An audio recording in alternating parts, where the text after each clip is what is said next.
નમસ્કાર વિદ્યાર્થી મિત્રો, આજે આપણે ધોરણ 10 અને ધોરણ 11માં આવતો એક વ્યાકરણનો મુદ્દો છે એની ચર્ચા કરીશું, જેનું નામ છે પૂર્વ પ્રત્યય અને પર પ્રત્યય. પ્રત્યય એટલે જે છે એ એવા રૂપો જે છે, ધાતુ છે કે કોઈ પણ શબ્દની સાથે જોડાય છે. આ જે રૂપો છે એના જોડાવાના જે છે એ સ્થાનને આધારે આ પ્રત્યયોના બે ભાગ પાડવામાં આવ્યા છે. એક છે પૂર્વ પ્રત્યય અને એક છે પર પ્રત્યય. કોઈ મૂળ જે છે એ સંજ્ઞા હોય, નામ હોય, એની આગળ જો કોઈ જે છે એ પ્રત્યય લાગે અને એના અર્થમાં જે છે ફેરફાર લાવે, પરિવર્તન લાવે, તો આવા પ્રત્યયોને પૂર્વ પ્રત્યય કહેવામાં આવે છે. આવી જ રીતે દાખલા તરીકે આપણે જોઈએ, પૂર્વ પ્રત્યય જોવું હોય તો માની લો આપણે અહીં શબ્દ લખીએ જે છે એ સત્ય, પણ આ મૂળ શબ્દ છે જેને આપણે સંજ્ઞા કહીએ છીએ. મૂળ શબ્દની આગળ એટલે કે આગળ કોઈ શબ્દ લાગે, માની લો કે અ લાગે તો અસત્ય શબ્દ બન્યો છે. એના અર્થમાં કંઈક ફેરફાર લાવે છે. ઘણીવાર જે છે એ વિરોધી શબ્દ બનાવે છે, ઘણીવાર જે છે એમાં અર્થમાં વધારો કરે છે, વધારે તીવ્રતા જે છે એ લાવે છે, એટલે એના અર્થમાં વધારો કરે છે. દાખલા તરીકે જે છે એ જ્ઞાન હોય, આગળ જે છે એ વી લાગે તો તમે જુઓ જે છે મૂળ શબ્દમાં વધારો, વિશેષ જ્ઞાને તો વિજ્ઞાન આપણે કહીએ છીએ. તો આવી રીતે કે કોઈ મૂળ શબ્દ છે એમાં જે છે એ આગળ કોઈ અન્ય પ્રત્યય લાગે અને એના અર્થમાં પરિવર્તન લાવે, એના અર્થમાં જે છે એ કાં તો વધારો કરે, કાં તો એને વિરુદ્ધાર્થી બનાવે, કાં તો એની જાતિ બદલાય, એનું જે છે એ વચન બદલાય, કંઈક ને કંઈક ફેરફાર લાવે છે, તો આવા પ્રત્યયોને પૂર્વ પ્રત્યય કહેવામાં આવે છે. પૂર્વ એટલા માટે કે તે આગળ લાગે છે, એટલા માટે એને પૂર્વ પ્રત્યય કહેવામાં છે, પહેલાં લાગે છે અને એટલા માટે એને પૂર્વ પ્રત્યય કહેવામાં આવે છે. એવી જ રીતે કોઈ મૂળ શબ્દ હોય અને એની પાછળ જો કોઈ જે છે એ પ્રત્યય લાગે અને એના અર્થમાં વધારો સુધારો કરે, પરિવર્તન લાવે, તો આવા પ્રત્યયોને પર પ્રત્યય કહેવામાં આવે છે. દાખલા તરીકે આપણે કોઈ પર પ્રત્યયનું ઉદાહરણ જોઈએ તો માની લો કે આપણે અહીં લખીએ સુંદર.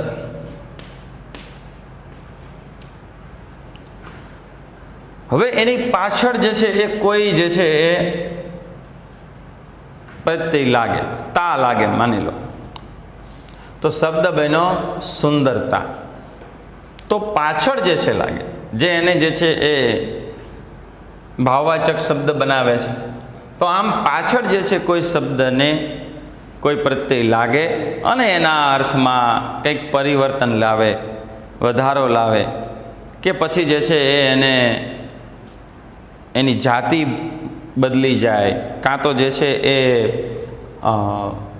સંજ્ઞા જે છે એ ભાવવાચક બની જાય, કાં તો કર્તુવાચક બની જાય, તો આવો બધો ફેરફાર જે છે લાવે છે અને એટલા માટે આવા પ્રત્યયોને આપણે પર પ્રત્યય કરીએ છીએ.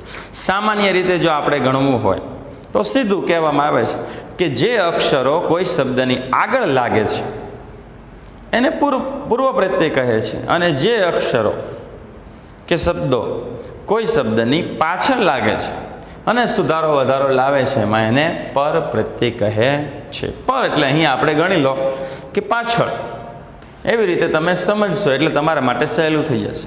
પૂર્વ એનો અર્થ ગણો તમે આગળ, પહેલાં. આપણે જાણીએ છીએ પૂર્વજ શબ્દ છે તો પૂર્વ એટલે પહેલાં, પહેલાં જન્મેલા એને આપણે પૂર્વજ કહીએ છીએ. તો પૂર્વ એટલે પહેલાં, આગળ. કોઈ શબ્દની આગળ કોઈ અક્ષર કે શબ્દ લાગે અને એના અર્થમાં સુધારો વધારો લાવે ત્યારે એને આપણે પૂર્વ પ્રત્યય કહીશું. અને કોઈ શબ્દની પાછળ જે છે લાગે અને એના અર્થમાં સુધારો વધારો પરિવર્તન કંઈ પણ લાવે છે તો આવા પ્રત્યયોને આપણે પર પ્રત્યય કહીએ છીએ. હવે આપણે જોઈએ કે કયા કયા જે છે એ પૂર્વ પ્રત્યયો છે અને પર પ્રત્યયો છે. આપણી ગુજરાતી ભાષામાં તો અનેક જે છે એ પૂર્વ પ્રત્યયો અને પર પ્રત્યયો જોવા મળે છે. ઘણા બધા સંસ્કૃત ભાષાથી જે છે એ ચાલતા તત્સમ તદ્ભવ જે શબ્દો છે એ પણ આ જ રીતે આપણી ગુજરાતી ભાષામાં પણ પ્રયોજાતા હોય છે. તત્સમ શબ્દો તો ખાસ, તદ્ભવ તો એમાંથી ઉદ્ભવેલા છે એટલે એમાં થોડુંક રૂપાંતર હોય છે, પણ તત્સમ શબ્દો તો તમને આ જ પ્રકારે જોવા મળશે. તો એનો જે તમને એક માર્ક મળે છે તો એટલા માટે આપણે એને સમજવું જરૂરી છે. બિલકુલ સહેલું છે, જો તમે થોડુંક ધ્યાન આપશો તો તમને આપોઆપ સમજાઈ જશે. હવે આપણે સૌથી પહેલાં શરૂઆત કરીએ પૂર્વ પ્રત્યય, કે કોઈ પણ શબ્દની આગળ લાગે એવા પ્રત્યયો હોય તો આપણે એને પૂર્વ પ્રત્યય કહે છે. હવે એવા કયા કયા છે તો આપણે જોઈએ કે એક તો જે છે એ ખાસ જોવા મળતો હોય એવો અ છે. અ મોટા ભાગે વિરુદ્ધાર્થી શબ્દ બનાવે છે.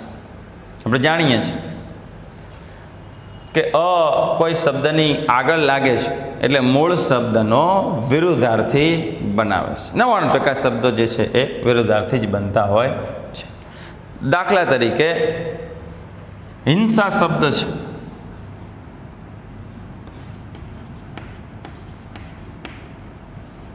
અને એની આગળ જો અ લાગે તો અહિંસા બનશે. તો મૂળ શબ્દનો વિરુદ્ધાર્થી, જેમ આપણે સત્ય છે તો અસત્ય, વ્યવસ્થા હોય તો અવ્યવસ્થા આપણે કહીએ છીએ, તો અ લાગે છે.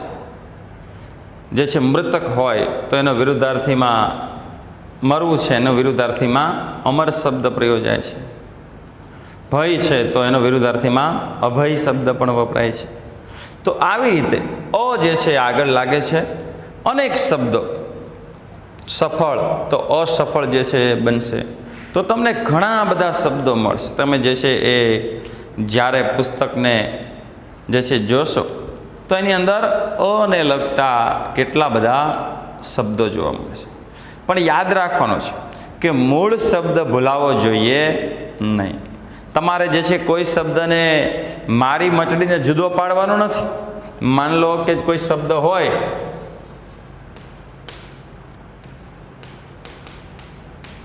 અસરકારક, તો પછી અહીં સરકારક એવો કોઈ શબ્દ નથી. આ અસર શબ્દ પૂરેપૂરો છે એટલે એમાં આ અ જે છે એ કોઈ વિરુદ્ધાર્થી શબ્દ નથી, એ પૂર્વ પ્રત્યય નથી. આ બાબતનું પણ ધ્યાન રાખવાનું. દરેક શબ્દોની આગળ અ લાગેલો હોય છે, એ અ દર વખતે પૂર્વ પ્રત્યય હોતો નથી. મૂળ જે નામ હોય પૂરેપૂરું સંજ્ઞા એની આગળ લાગે છે, આપણને ખ્યાલ આવી જશે કે ભાઈ આવું સર કે આવો કોઈ જે છે એ શબ્દ આ છે. અંગ્રેજીમાં આપણે જે છે એનો ગુજરાતી આપણે કરીએ છીએ, સર તરીકે ઉપયોગ કરીએ છીએ, પણ એ અસર એ પ્રકારનો શબ્દ નથી. એટલે આ પ્રકારના શબ્દોથી જે છે બચવું. દરેક જગ્યાએ આગળ લાગેલા જે છે એ જે અહીં પૂર્વ પ્રત્યય આપણે લખશું એ દરેક જગ્યાએ જે છે આ જ પ્રમાણે વર્તશે એમ માનીને ચાલવું નહીં. પણ મૂળ શબ્દ હોય અને એની આગળ અ લાગે અને આખો ફેરફાર ચોક્કસ હોય, જે શબ્દોને માન્યતા મળી હોય, આ બધા જ શબ્દો મોટા ભાગે જે છે એ પૂર્વ પ્રત્યય આપણે ગણશું અને એમાં અવિરુદ્ધાર્થી શબ્દ બનાવશે. પછી આપણે જે છે એ વાત કરીએ બીજા જે છે એ શબ્દોની. તો બીજો જે છે એ શબ્દ છે જે વધારે વપરાતો હોય આગળ, તો અણ.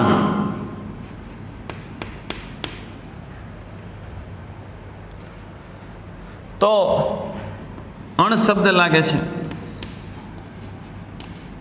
કોઈ બનાવ હોય, પ્રસંગ હોય, જો ખરાબ પ્રસંગ કે બનાવ ઘટના બને તો આપણે એને અણ બનાવ કહીએ છીએ. એવી જ રીતે જે છે કોઈ સમજદાર વ્યક્તિ હોય તો એના વિરુદ્ધાર્થીમાં આપણે સમજુનું વિરુદ્ધાર્થી અણસમજુ કહીએ છીએ. તો એવી રીતે અણ શબ્દ પણ જે છે એ વિરુદ્ધાર્થી બનાવે છે. ઘણી જગ્યાએ અણ શબ્દ વપરાય છે. તો આવી રીતે અણ પણ જે છે એ પૂર્વ પ્રત્યય છે. આવી રીતે એક બીજો જોઈએ કે જે પણ વિરુદ્ધાર્થી જ બનાવે છે. બે ઉર્દુ ફારસી શબ્દ છે બે, કે જે વિરુદ્ધાર્થી તમને બનાવશે. દાખલા તરીકે જે છે એ વફા શબ્દ હોય તો એની આગળ બે વફા. દાખલા તરીકે હિસાબ શબ્દ છે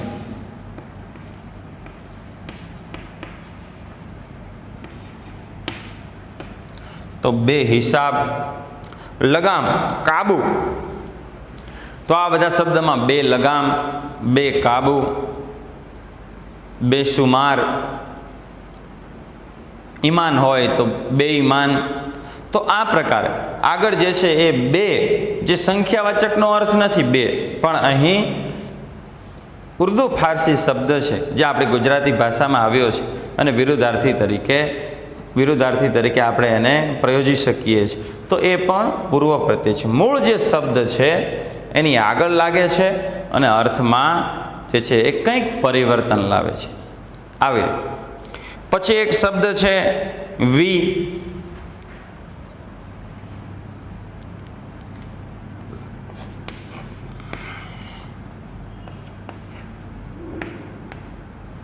આપણને થાય કે આ બે વી કેમ લખ્યા છે? આમ તો એક જ છે પૂર્વ પ્રત્યય, પણ તમે જોશો તો આ વી બે પ્રકારનું કામ કરે છે. વિરુદ્ધાર્થી પણ બનાવે છે અને એને શબ્દમાં એને જે છે અર્થમાં વધારો પણ કરે છે. કેવી રીતે? તો આપણે જોઈએ કે કેટલાક જે છે એ શબ્દો છે વી ઉપરથી તો સમાનાર્થી જે છે બનતા હોય એવા ને એવા. તો વિજ્ઞાન, તો જ્ઞાન છે એના ઉપરથી જ્ઞાન શબ્દ જે છે એ અસ્તિત્વમાં આવશે. તો અહીં અર્થમાં વધારો કરે છે. પણ દાખલા તરીકે જે છે એ વિમોચન શબ્દ છે, વિજ્ઞાન છે, વિષય છે, તો આવા અનેક શબ્દો છે. તો એ મૂળ શબ્દમાં વધારો કરે છે. જ્યારે કેટલાક વી જે છે પૂર્વ પ્રત્યય એ વિરુદ્ધાર્થી બનાવે છે. દાખલા તરીકે સ્મરણનું વિરુદ્ધાર્થી વિસ્મરણ.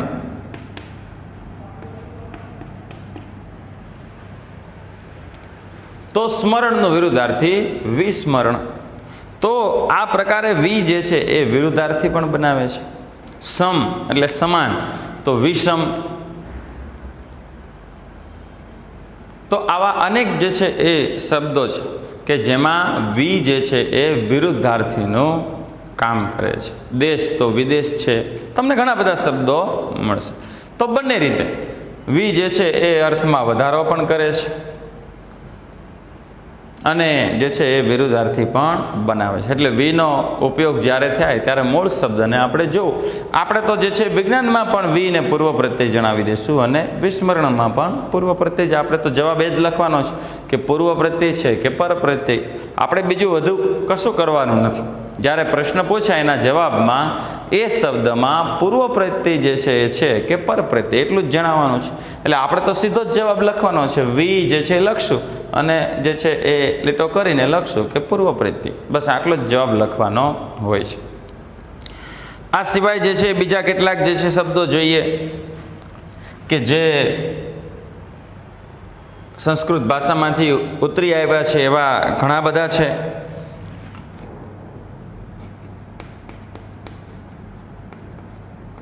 અભિ છે, પરી છે, નીર છે, નિશ છે. તો આવા અનેક જે છે એ સંસ્કૃત ભાષામાંથી ઉતરી આવેલા પ્રત્યયો છે કે જેને એમાંથી ઘણા બધા શબ્દો જે છે બને છે. અભિ છે તો અભિમાન હોય, અભિનવ હોય, અભિયાન હોય. તો આ બધામાં અભિ જે છે પૂર્વ પ્રત્યય છે. હંમેશા અશ્વ જ લખાય. જોડણી પણ જ્યારે પણ તમને પૂછાય તો ત્યારે એ આ જ રીતે જે છે એટલે તત્સમ શબ્દો એની જોડણીમાં કોઈ ફેરફાર હોતો નથી. જે સંસ્કૃતના હોય એ જ નિયમથી અને એ જ રીતે લખવામાં આવે છે. એમ પરી છે, પરિણામ છે, પરિભ્રમણ છે, પરિક્રમણ છે, પરિશ્રમ છે. આ બધામાં પરી જે છે એ શબ્દ આગળ લાગે છે અને એટલા માટે એ પરી પણ પૂર્વ પ્રત્યય છે. એવી જ રીતે નીર છે, નિર્દોષ, નિર્ભય, તો નિર્જળ. તો એવી રીતે આ જે છે આગળ નીર લાગે છે. એમ નિશ શબ્દ લાગે છે, નિષ્કારણ, નિષ્કલંક. તો એ પણ વિરુદ્ધાર્થી બનાવે છે. તો આવી રીતે જે છે એ અનેક આગળ લાગતા શબ્દો છે જે મૂળ શબ્દના અર્થમાં વધારો કરે છે. આવી રીતે બીજા પણ ઘણા છે. વણ શબ્દ છે, લોભી તો વણલોભી શબ્દ વપરાય છે. તો આવી રીતે અનેક શબ્દો, પણ મૂળ કહેવાનો અર્થ એ છે કે કોઈ પણ શબ્દની આગળ લાગે છે અને એના અર્થમાં કંઈક જે છે એ ફેરફાર લાવે છે. આવા શબ્દોને આપણે પૂર્વ પ્રત્યય કહીએ છીએ. તો તમે કેટલાક શબ્દો જે છે તમારી રીતે જોશો તો પણ તમને ખ્યાલ આવી જશે કે આ પૂર્વ પ્રત્યય છે અને આ પર પ્રત્યય છે. હવે થોડીક જે છે એ ચર્ચા પર પ્રત્યયની કરીએ કે પર પ્રત્યય એટલે શું. તો એ જ પ્રમાણે કે જે પૂર્વ પ્રત્યય આગળ લાગતા હતા એમ પર પ્રત્યય મૂળ શબ્દની પાછળ લાગે છે. તો આવા કેટલાક જે છે આપણે શબ્દોને જોઈએ. દાખલા તરીકે જે છે અહીં આપણે શબ્દ અથવા જે છે પ્રત્યય મૂકશું. પહેલો જે છે તા.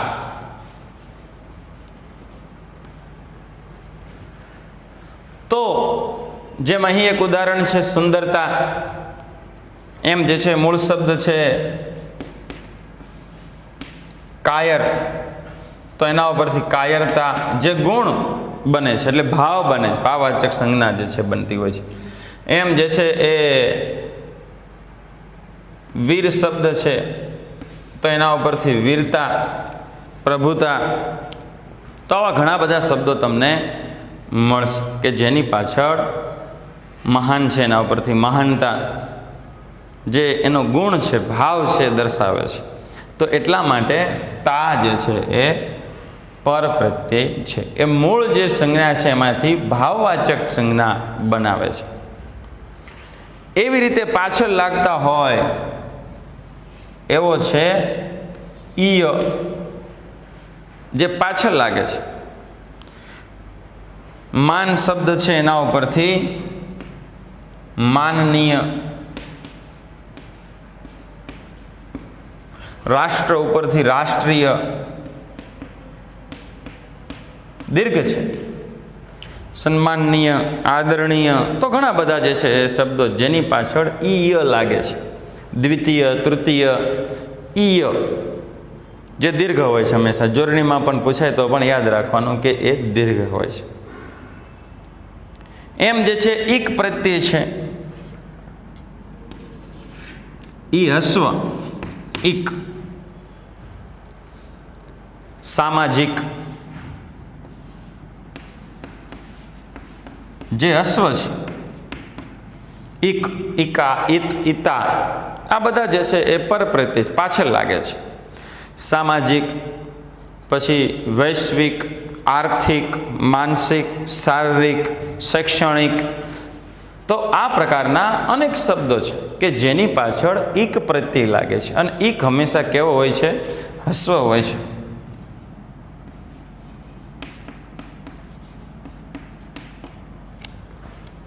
તો એક હસ્વ જે છે હંમેશા આવે છે, ઇક, ઇકા, ઇત, ઇતા બધાય. પછી એક શબ્દ છે ઈ.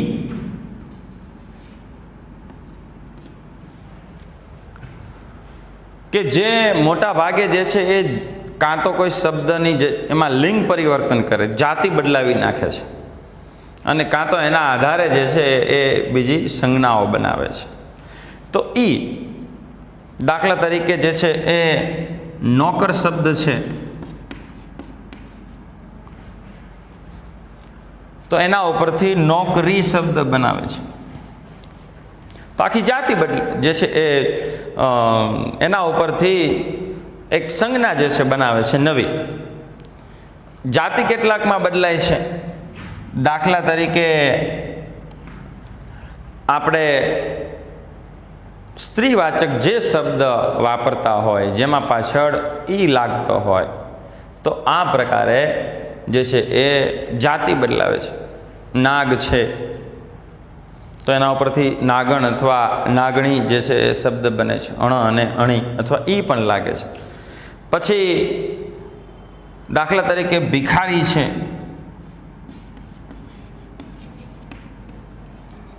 તો ભીખ પછી એના ઉપરથી બનતો ભિખારી શબ્દ છે.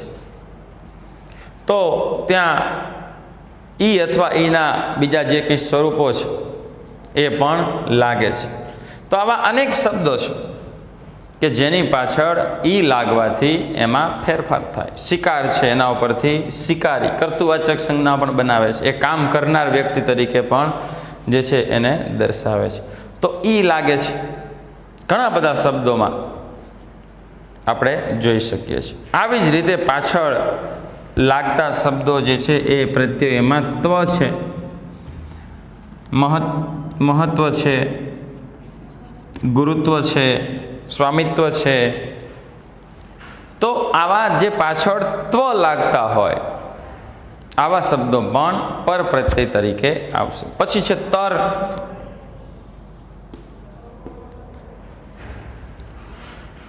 ભણતર, ગણતર, ચણતર. તો આવા અનેક શબ્દો છે કે મૂળ શબ્દ ઉપરથી સંજ્ઞાઓ જે છે અલગ અલગ બને છે, જે પાછળ લાગતા હોય છે. પછી આપણે જે કહીએ છીએ જે ઉપપદ સમાસ છે એના જે કેટલાક સ્વરૂપો છે એ આપણે અહીં જોઈએ. તો પાછળ લાગતા શબ્દો છે જ છે, પંકજ, વારીજ, પૂર્વજ, અનુજ. તો આવા જ જે છે પાછળ લાગે છે. ધર કે ધારી છે,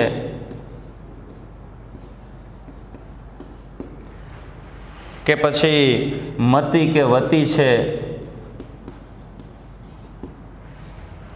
કે પછી જે છે એ દર કે અથવા જે છે એ કર શબ્દ છે. તો આમાં અનેક જે છે પરપ્રત્યયો છે જે પાછળ લાગે છે. ગિરિધર છે, ગદાધારી છે, બંસીધર છે. તો મતી અથવા વતી હોય જે છે એ ગુણવતી કે ભાનુમતી કે આવા વતી કે એ પ્રકારના શબ્દો લાગતા હોય. પાછળ પરપ્રત્યય તરીકે જે છે એ ગિરી શબ્દ લાગતો હોય. કામગીરી, ગાંધીગીરી હોય કે દાદાગીરી હોય. તો આવા શબ્દો જે છે એ પછી ભયંકર છે, દુષ્કર છે. તો આવા શબ્દો જે છે કે જેની અંદર પાછળ બધા જ પ્રત્યયો સ્થ છે, સ્વર્ગસ્થ, ગૃહસ્થ. તો આવા અનેક જે છે એ ઉપપદ સમાસના જેટલા પ્રત્યયો છે એ મોટા ભાગના જે છે આપણે પરપ્રત્યયમાં લઈ શકીએ છીએ. તો આવી રીતે હણ છે, આટ છે, હણાટ છે, આવા ઘણા બધા શબ્દો છે. હણાટ, ખિલખિલાટ, આટ પાછળ લાગે છે. હણ કે હણી લાગે છે. જોગ હોય તો જોગણી છે, નાગ હોય તો નાગણી છે અથવા નાગણ છે. ભિખારી છે એના ઉપરથી ભિખારણ છે. તો આવા અનેક પ્રત્યયો જે પાછળ લાગે છે અને મૂળ શબ્દમાં ફેરફાર લાવે છે. તો એટલું યાદ રાખવાનું છે કે જે મૂળ શબ્દની આગળ લાગે છે એવા પ્રત્યય હોય એને પૂર્વ પ્રત્યય કહેવાય છે, અને મૂળ શબ્દની પાછળ લાગે એવા પ્રત્યયોને પર પ્રત્યય કહે છે. તો તમને જે છે આ રીતે બીજા કેટલાક શબ્દોનો તમે અભ્યાસ કરશો એટલે આપોઆપ તમારી મેળે તમે સરળતાથી જે છે એને ગોતી જે છે એ બતાવશો કે કયા પૂર્વ પ્રત્યય છે અને કયા પર પ્રત્યય છે. તો આશા રાખીએ કે તમને આ પૂર્વ પ્રત્યય અને પર પ્રત્યયની વાત બિલકુલ સરળતાથી સમજાઈ હશે.